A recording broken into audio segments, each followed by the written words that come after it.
Okay, class, where we are now, we want to talk on the joints, which are also called, more formally, articulations. So joints, more formally called articulations, a site where two or more bones meet. Okay, the function of joint is to give skeletal mobility and hold the skeleton together. One of the things is, of course, you could hold the skeleton together if it was one solid bone, right? But how could you get any mobility?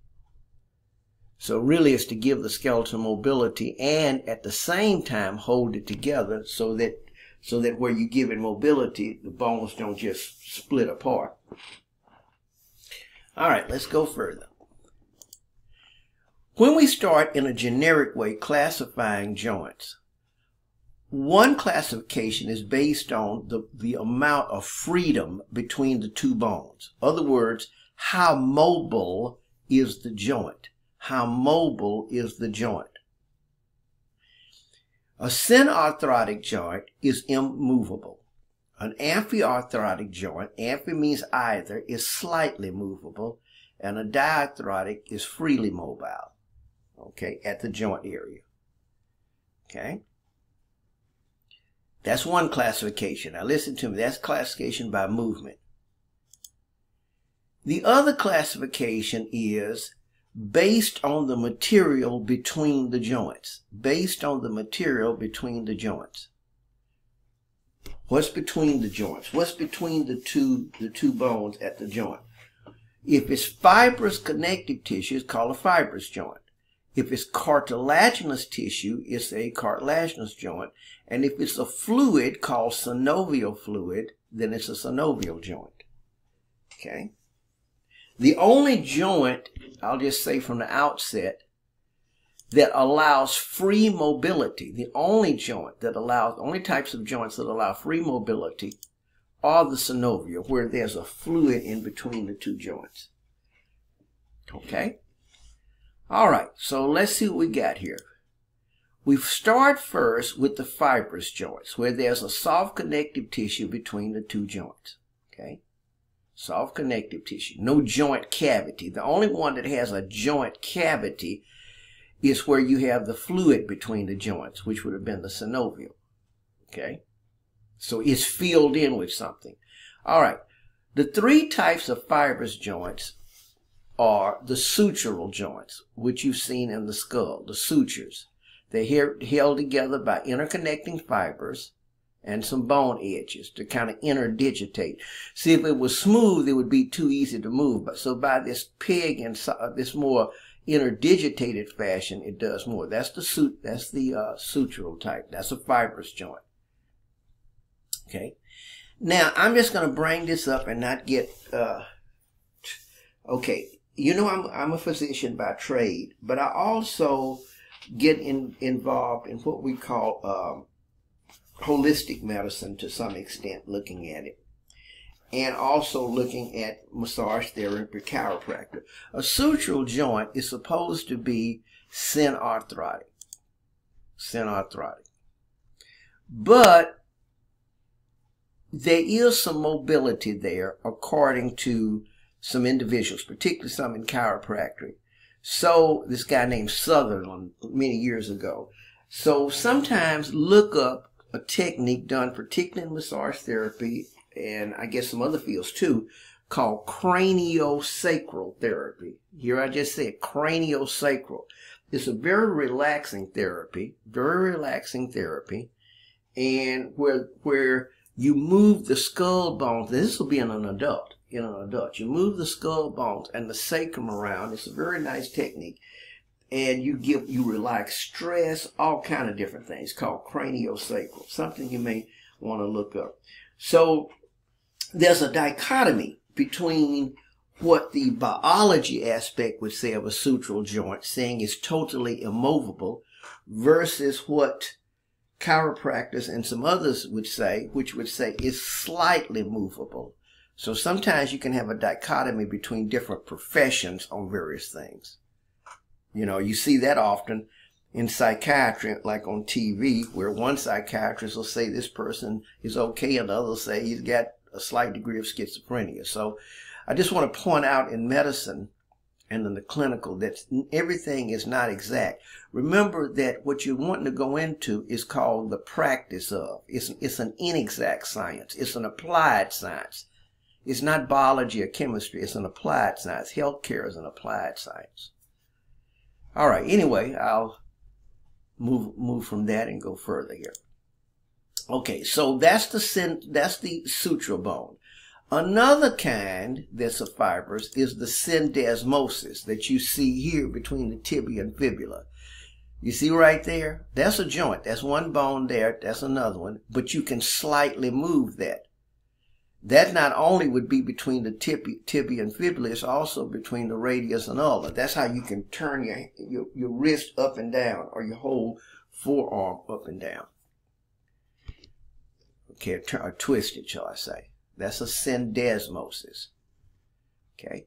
A Phocis is like this, peg and socket, where you have, this would be your tooth. See, a tooth is not a bone, but it's made up of the same stuff. Remember hydroxyapatite crystals. So when you put this in here, you have a periodontal ligament between that and the bone. The two bones would be the mandible and maxilla.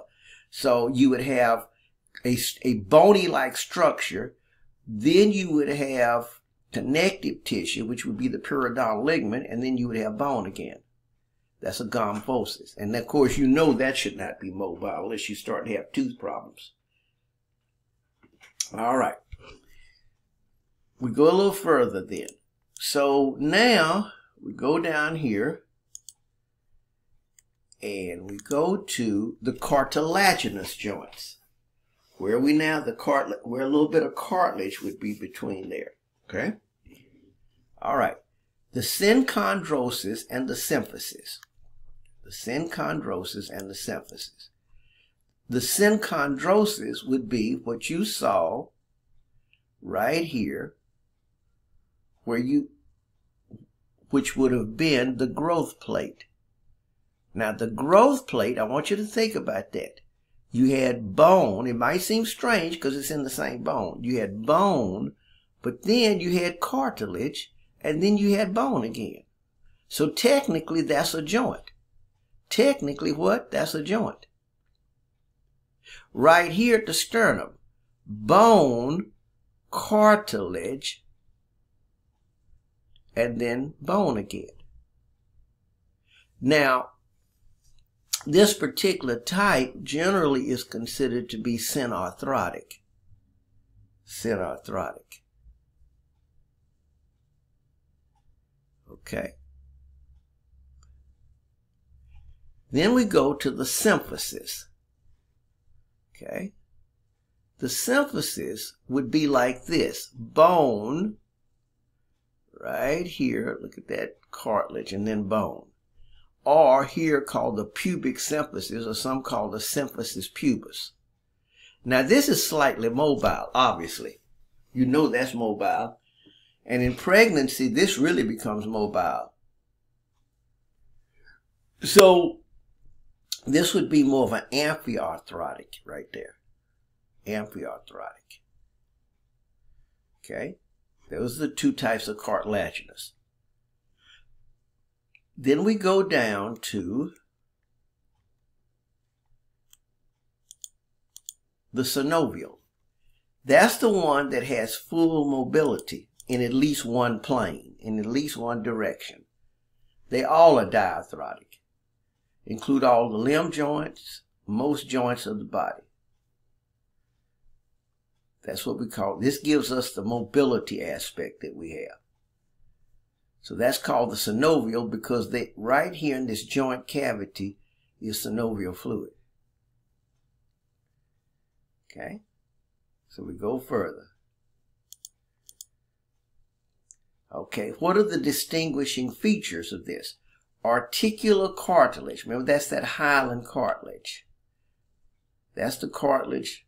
It's nice, smooth cartilage. That's what's lost in osteoarthritis, which makes the bones kind of creak, called crepitus.